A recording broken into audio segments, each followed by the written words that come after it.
Good morning sa'yo, Ted and DJ Chacha at sa mga nakikinig sa'yo. Salamat Opo. sa invitation po. Salamat din po sa panahon.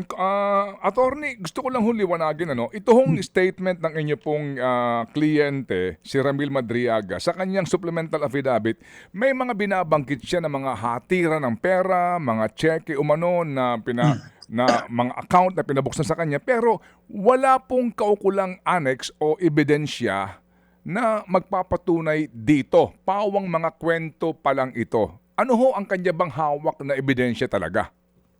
Yung yung focus natin yung yung delivery ng yung confidential funds yung hinatid niya sa Laguna, sa isang night strip bar sa Morato, and yung sa Ombudsman. Meron ho kami mga linawin ko lang, no, sa mga deliveries ng peras na yan, ng mga pera na yan, hindi po siya nag-iisa diyan. May mga kasama po siyang driver diyan, security niya, na in due time, lilitaw yung mga yan sa hearing kung sasampa sa Senado. These are living witnesses, testimonial evidence na magpapatunay na talagang kumuha sila ng pera sa area ng DepEd, hinatid nila sa Laguna, sa Quezon City, and the next day sa Ombudsman. Meron po mga testigo diyan. Yes. Opo. May mga testigo ito si Ginoong Madriaga para dito sa deliveries ng pera sa San Pablo, Laguna, sa Night Strip po maging sa Ombudsman. Yang mga testigo na yan, sir, yan ho ba nakaugnayan nyo na mismo ni Ginoong Madriaga at nakakasiguro po ba tayo na itong mga taong ito ay magpapatotoo sa kanyang mga kwento? Nakausap ko na po yung dalawa. Although Mm. syempre nandun yung apprehension nila for safety reasons, security. Mhm. Kaya sa ngayon, ang nagsasalita lang si Ramil Madriaga. Pero nakausap na namin yan. Ilang abogado kami, nakausap namin sila. Mm. Yung isa nga dyan, yung pinsan niya, kinukwento pa niya kung gaano kagalanting magbigay ng tips si Ramil Madriaga. Pag may mga deliveries sila, ever since pa, nung panahon pa ni former president, na pag may mga pick-up deliveries ng pera, talagang binibigyan din yung mga kasamahan niya, mga driver security po. Well, may statement si dating Ombudsman Martires na sabi niya doon sa main affidavit, kasi ito'y supplemental po na kanyang binasa, may inconsistency daw sa delivery ng pera sa Ombudsman. May sinasabing yung unang sasakyan daw po, Vios, sasakyan nung isang abogado, no, yung Ryan doon sa Ombudsman, and naging red Mazda. Sinasabi niya may mga butas nga daw po sa statement na ito. Ano yung pahayag doon? Actually, kababasa ko lang nung affidavit dated November 29, 2025. Naguguluhan lang ko si former ombudsman. Yung sinabi ho dun sa unang salaysay is nag-deliver ng pera sa ombudsman. Wala hong sinabing bios doon. Iniwan yung sasakyan, nilagay yung susi sa gulong, sa kaliwa, sa harapan, then umalis na sila. Yung sinasabing bios, malinaw doon yung next paragraph. In another occasion, Mhm.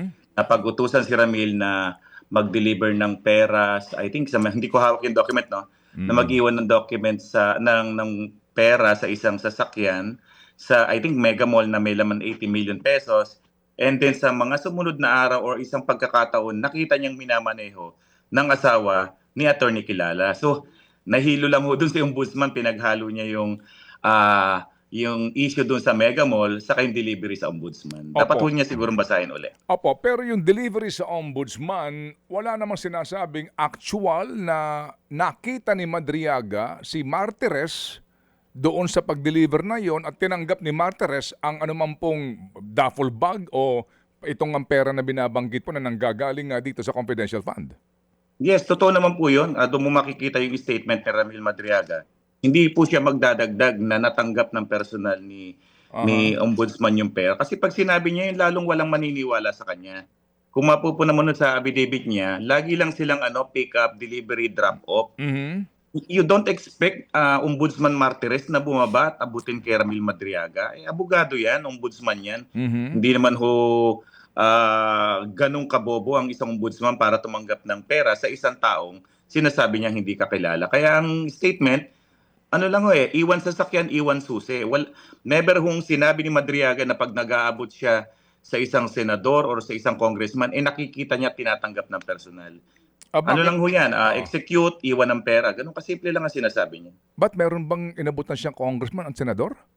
Meron ho siyang mga kwento noon na mga iba pa nung panahon pa ni Duterte, pero siyempre hindi na po siya relevant sa mga Aha. sa impeachment. Mhm. Yun lang ho ang sistema nila. Pag may inutos si Duterte na i-deliver ang pera, either iwanan niya sa parking ng kondo, iwanan niya sa ombudsman. Sabi nga niya, attorney, pag nag-iwan kami, kasama na kotse dyan, sa'yo na yan. So, ganun na setup. So, he never claimed na inabot ng personal kay ombudsman. Walang Mm. maniniwala doon na Mhm. imagine sa opisina niya, bababa si ombudsman sa parking lot para kunin. So, Mhm.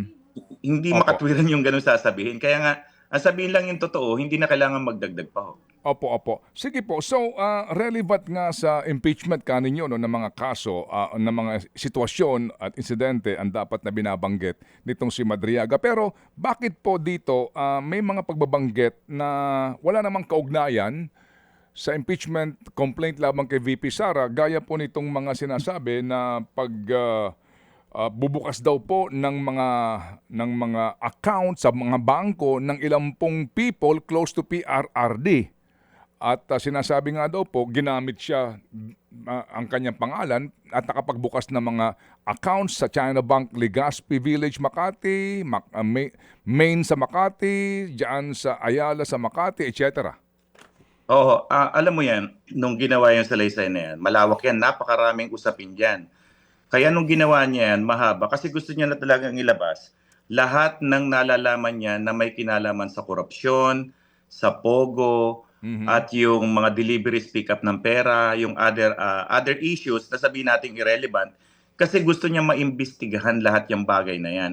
Mas mahirap naman na nagagawa uli siya ng panibagong salaysay tungkol sa mga bank accounts, tapos the next week magsasabi ng salaysay about doon sa mga pagiging dami niya or Mhm. yung mga pondo na galing sa kay Lin Weixiong. So mas mabuti yung isang supplemental affidavit na marami yung issues. Bakit? Kasi pag gustong patunayan ni Ramil na ganyan siya kalapit sa Pangulo, insider siya, parte siya ng sistema, lalo na ni former president, pagkatiwalaan ka ng daan-daang milyon, that will corroborate yung trust na ibinigay sa kanya nung dating Pangulo. Sa impeachment, of course, may separate paragraph dyan, Mhm. pero pag binalidate mo yung sinasabi niyang 25 million, kung binigyan siya ng cash, 25 million pambili ng motor, Mhm. hindi ka maniniwala, di ba? Sabi mo, motor, asa na resibo? Mhm. Ted, nakakuha na kami ng mga ORCR ng mga Harley sa ng Ducati. Talagang meron siyang rehistro na bumili siya ng motor in cash. Siguro susunod na isasampi na dyan in due time yung mga records doon sa dealership kung paano binayaran ni Ramil because he claimed cash yung namimili ng mga motor. Opo. Apat na motor yon high-end. Oo, So, oo. Pero na-validate na ho namin yan, yung mga purchases ng motorcycle na yan.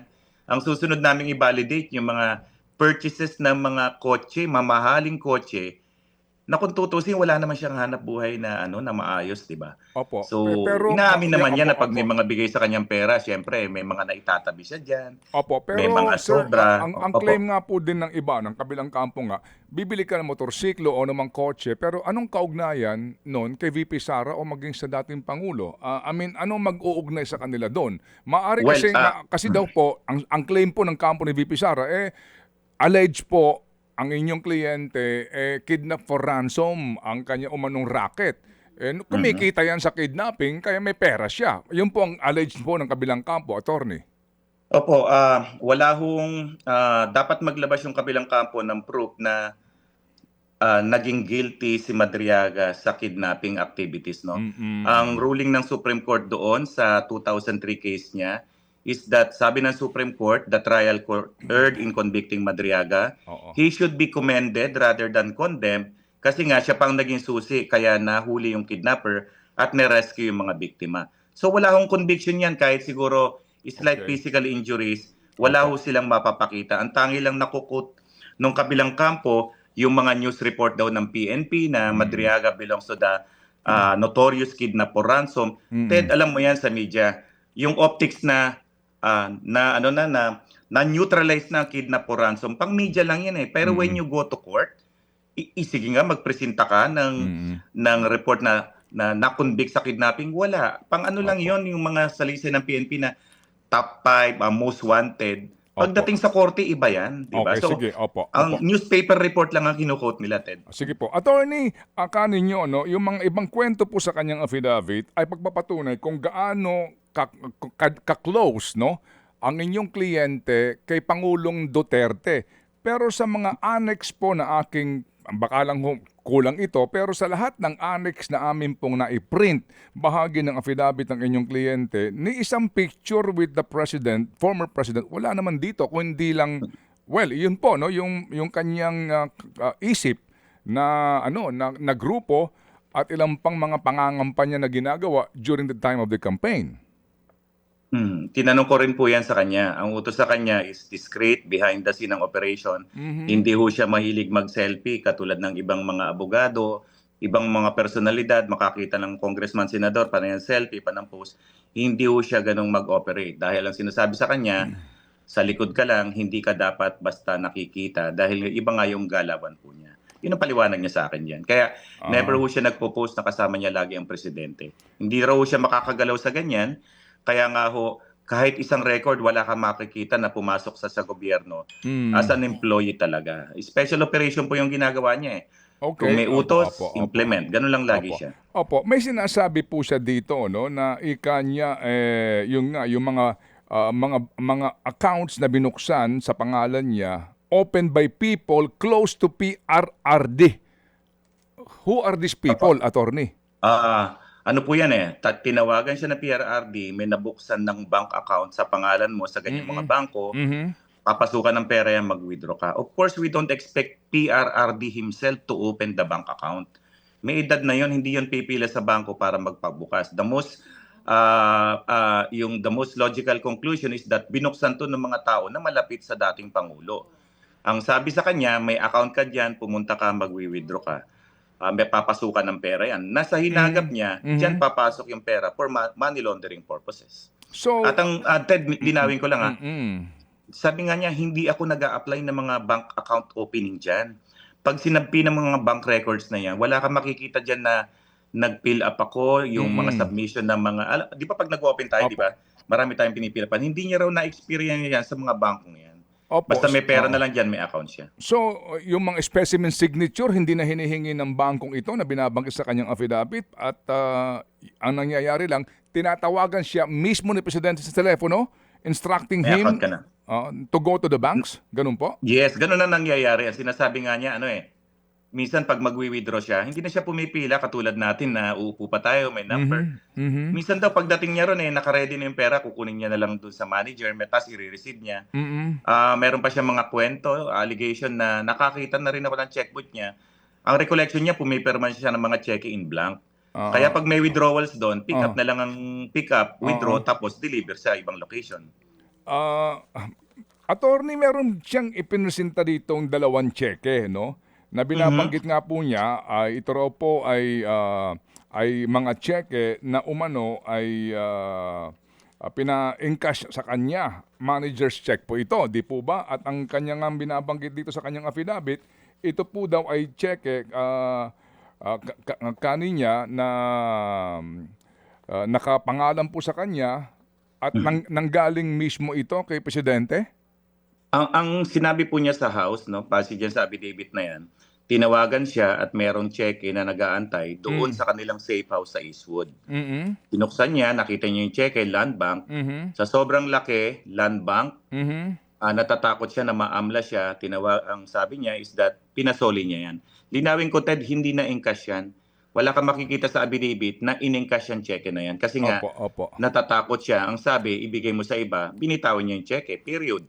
Kung saan nanggaling yan, ano ang circumstances, sino ang nag-issue, purpose, wala ho siyang alam yan. Pero yung kaninyo, ang instruction nanggaling kay dating Pangulong Duterte. Ang sabi is may cheque doon sa safe house, kunin mo.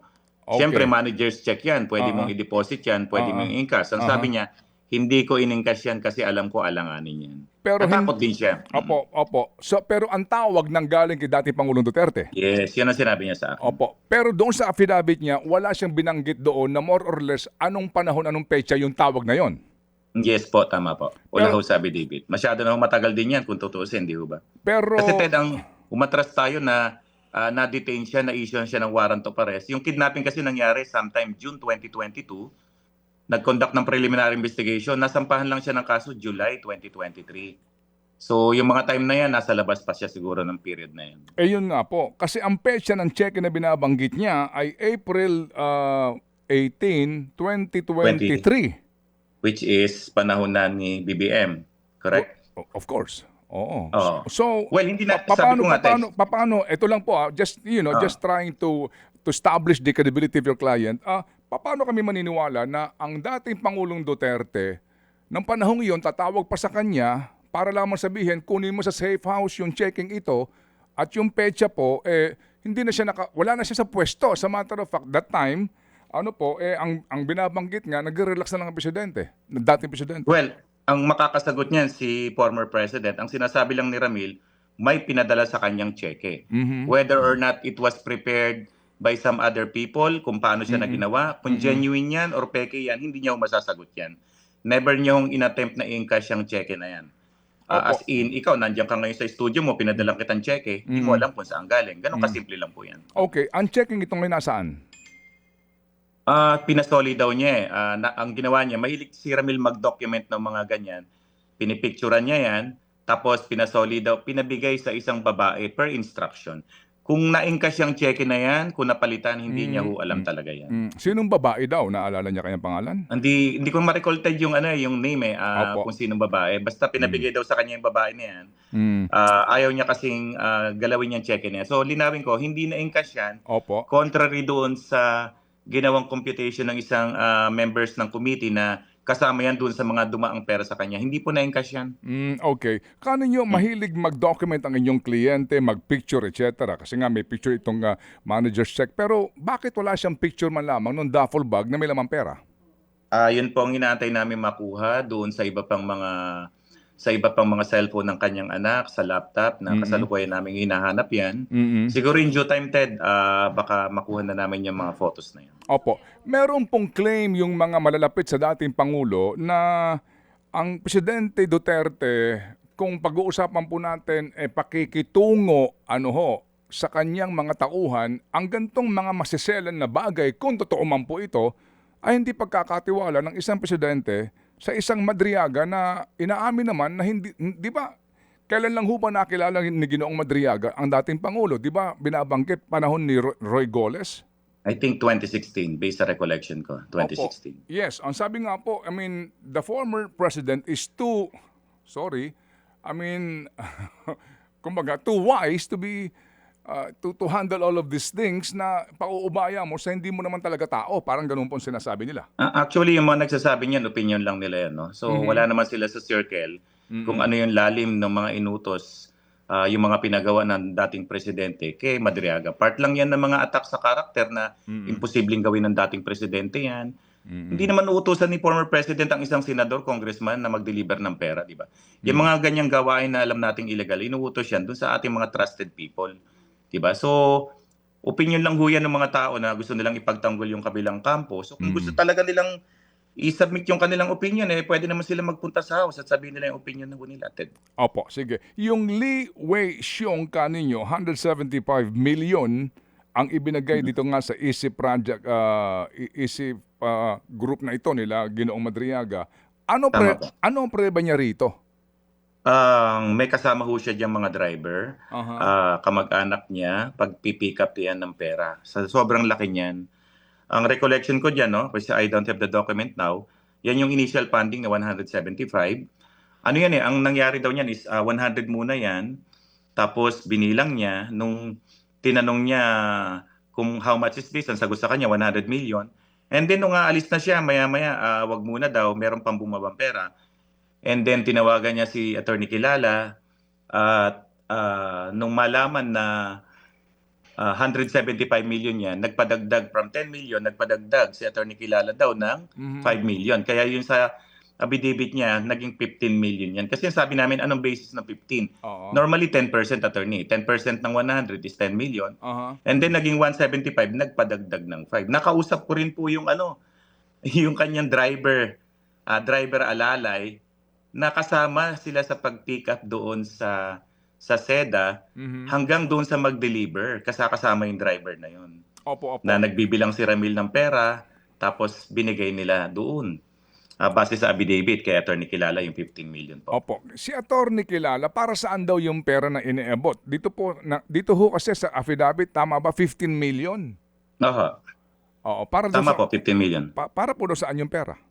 Hindi ko alam, ang sinasabi niya basta ganyan may nakukuha silang pondo parang alam mo na, commission, share, 10%. Mm. 10% ng 100 is 10 million, nung malamang 175, nagpadagdag ng 5. Ano ba ang papel ni Attorney Kilala sa buhay ni Mhm. Madriaga o Ang maging alam ko sa po kampo ni VP magkakasama sila, Sara? Ted, Oo. ang alam ko magkakasama sila dun sa EC Pilipinas. Mhm.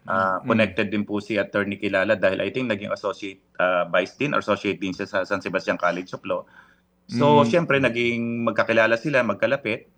May mga transaksyon, nagtatawagan, Mm. nagkakalaro sa Mm. mga basketball siguro, other activities. Opo. Kaya nung may pondo sa isip ng ganyan, hinatiran niya.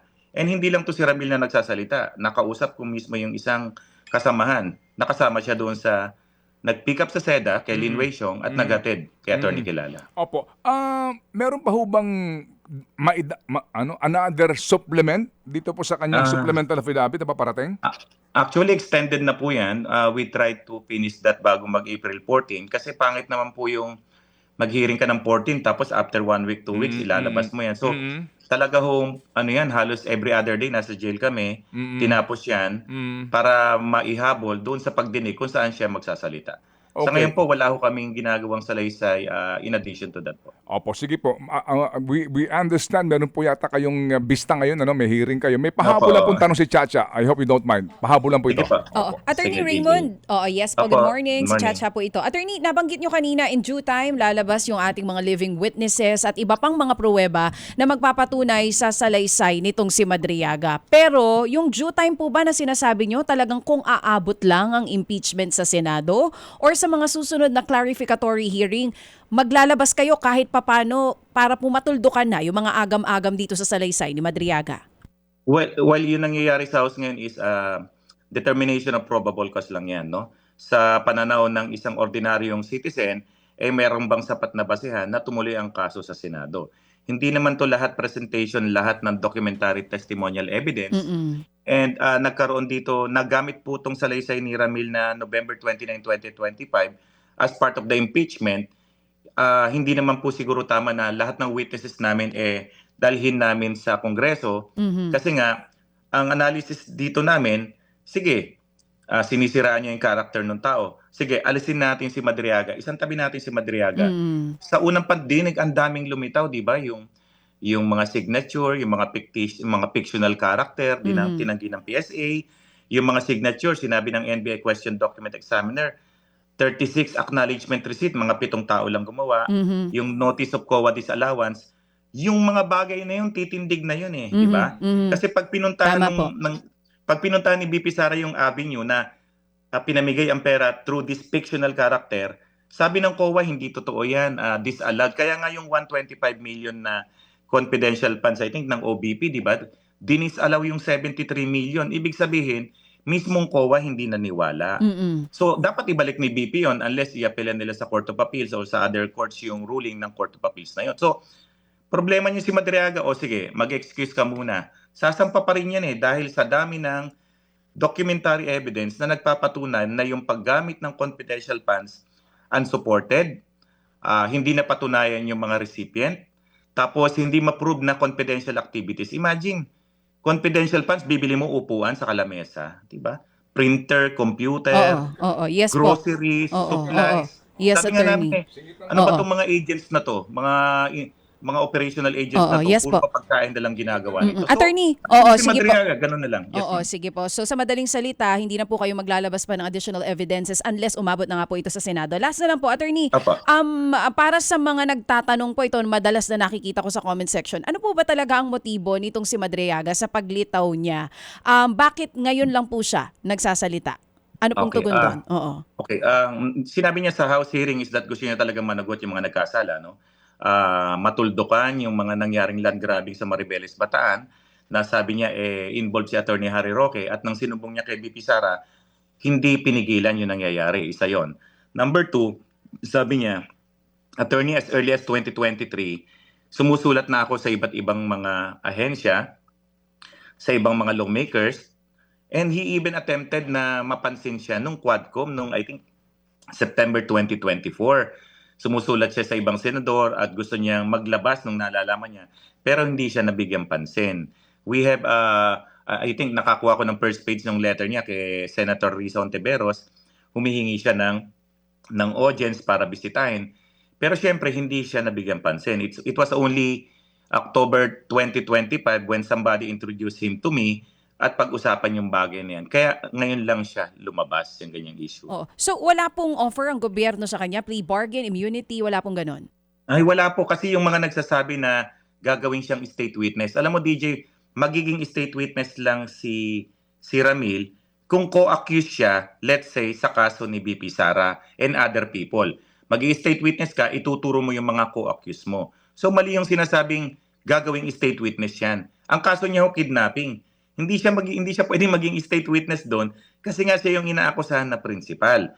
Hindi ho pwedeng magkaroon ng plea bargaining kasi patapos na ho yung prosecution evidence. Mabigat na usapin yung technical sa legal, no? Kaya nga yung sinasabing state witness yan, wala hong isinasampang case pa sa ngayon na involved si Madriaga, BP Sara, and other personalities na pwede siyang gamitin ng gobyerno para ituro itong mga kalokohan nangyari na to.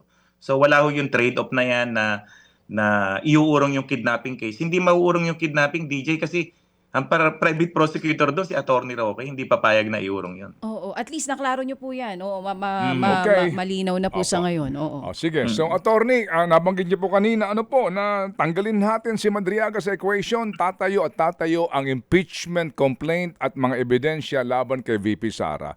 Oo, ang daming ebidensya, Yes, sir. napanood Opo, natin yes, sir. That's loud and clear. So hindi kaya po dahil sa sinasabi ng iba na napakaraming inconsistency sa pahayag ng inyong kliyente na baka makasama pa itong kanyang testimonyang ito sa impeachment complaint lamang kay VP Sara. So better na lang po na hindi siya isama. Marami hong abogado ang nag-aral diyan. May mga private prosecutor ang impeachment complaints. Binasa nila yan and they think na credible at magagamit yung salaysay na yan para magdugtong doon talaga kung paano na dispalko na wala yung 125 million. Itong sinasabi ni Ramil, hindi naubos ng 11 days yan. 18 hours or less than 24 hours lang yan na ipamigay ko na yan. So, yung aspect na yon kayang panindigan ni Ramil yun kasi meron kami mga living witnesses who will corroborate yung kwento na yun. Opo. And yan pong gusto ho nating marinig, maabangan kasi nga otherwise yung COA kasi na disallowance, sabi nga ni Congressman Chua, tatayo na yun eh. Pero dito po kapag wala yung sinasabi nyo na corroborating witnesses, baka lalo pa magkaroon ng doubt, no? Dito po sa isyong ito. Kaya better nga na maiharap nyo itong mga taong ito. Otherwise, baka mayanig ang inyong kliyente kapag dumaan na po sa cross-examination ng mga abogado ni VP Sara in the trial. Sabi niya kahit na sumampa yung planter, handa siya magtestigo.